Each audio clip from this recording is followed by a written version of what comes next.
Now, here's where Donald Trump is right. Donald Trump is right because the condition in the black community is pretty effed up. It cannot be generalized. It cannot be said categorically because you have some black people who are doing fine. And they're going to do fine whether it's a President Trump or they'll do fine whether it's a President Clinton. And then you have those black people who are going to do horribly no matter who's in power. The problem I have is the response that a lot of African Americans had to Donald Trump's statements because it came from Donald Trump. And because Donald Trump is the new leader of white nationalism, and he's the new leader of all of this racial animus that's been fomented to the top of America, black people immediately look at Donald Trump and said, Trump, you've lost your damn mind. I agree. He's lost his mind. But that does not take away from the fact of what he said about the economic condition of most African Americans is true. Does he want to fix it? Hell no. Can he fix it? Absolutely not, because his policies would make it worse. But was it true? Yes. And what happens because of the knee-jerk reaction in the black community, we're like, oh, nah, bitch, we got money. We got plenty of money. You know, you had the comedian George Wallace. George Wallace was George Wallace, the comedian. George Wallace, he said that I'd love to chat with Trump about how black people are all living in poverty, but I can't decide which one of my houses we should be in. Really? Because a handful of black people have made it out of the hood. A handful of black people have made it out of the vestiges of slavery and Jim Crow that robbed us of generational wealth.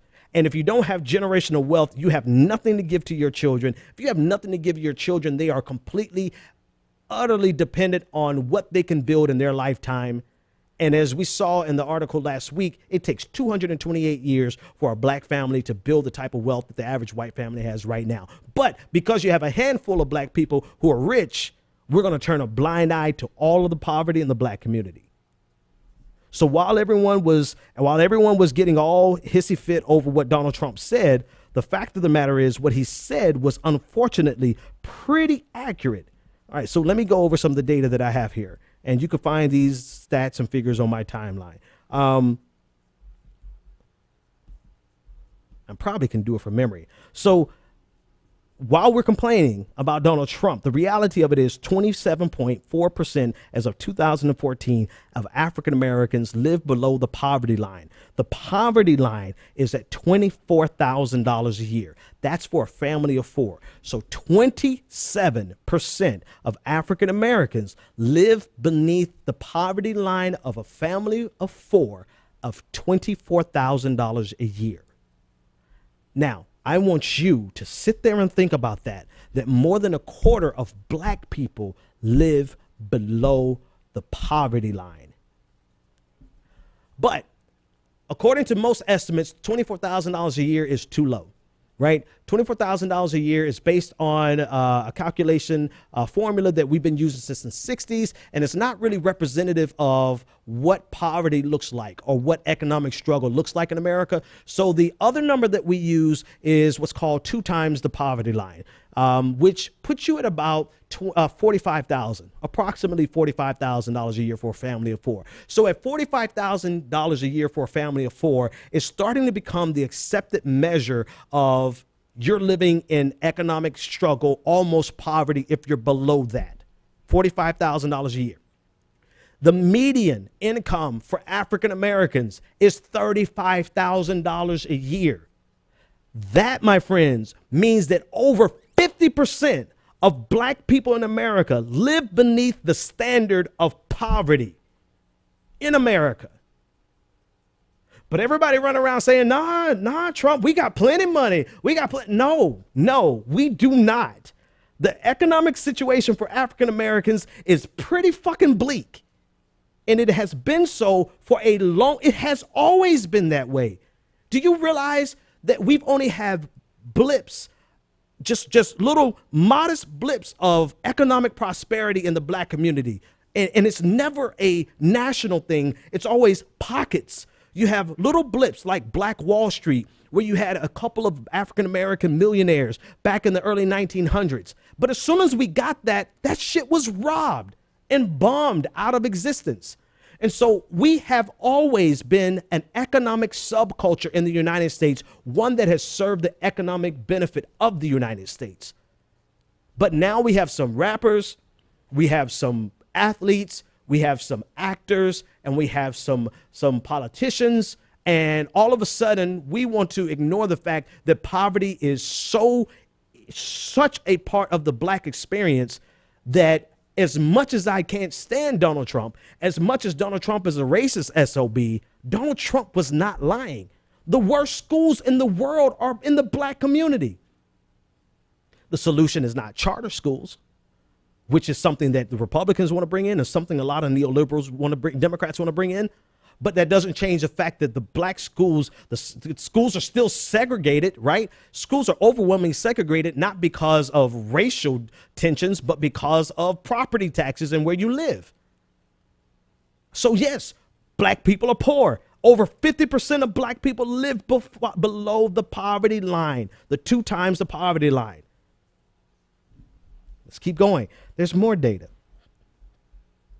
Not only that, but you have, in terms of economic mobility, this is the 62.9% of black children whose families were born at the bottom fourth of all families by income remained in the bottom fourth as adults. In other words, if you're a black person and you were born poor, 62% of us will be poor when we die, when we become adults and then die. Only 3.6% of African Americans actually have the opportunity to move from the bottom fourth to the top fourth of the income scale.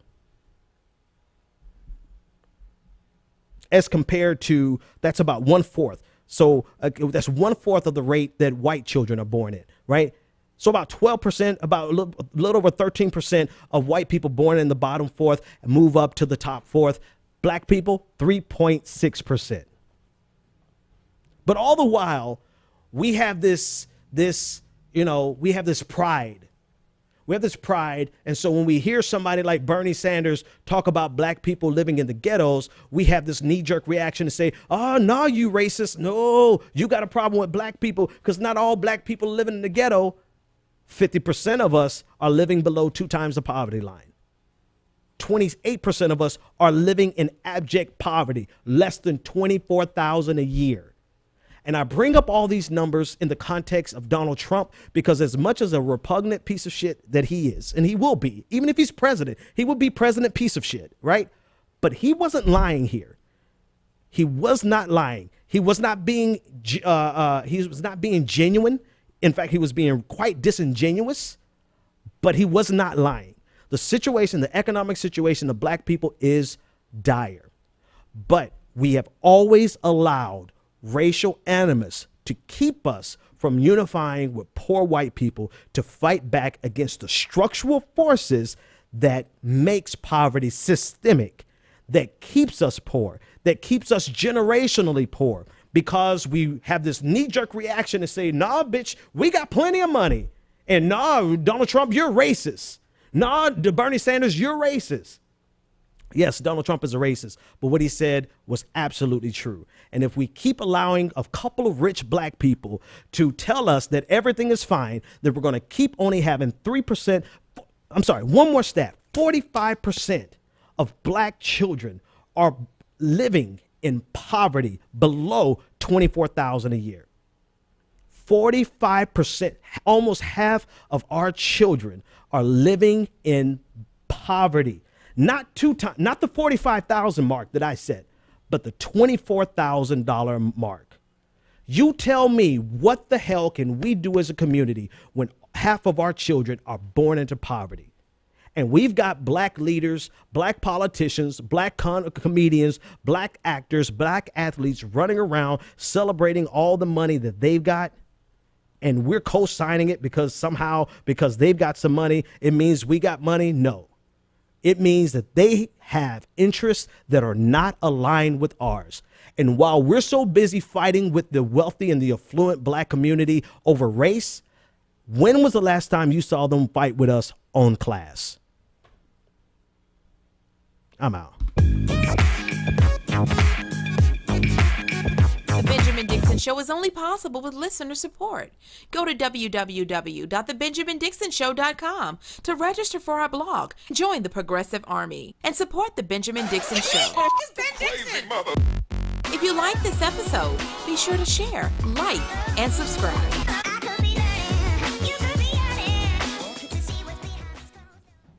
Consider becoming a Patreon.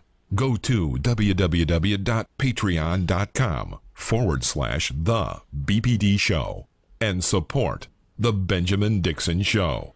That bonus show, the bonus show is up. Make sure you become a patron and come watch the bonus show. See you next time.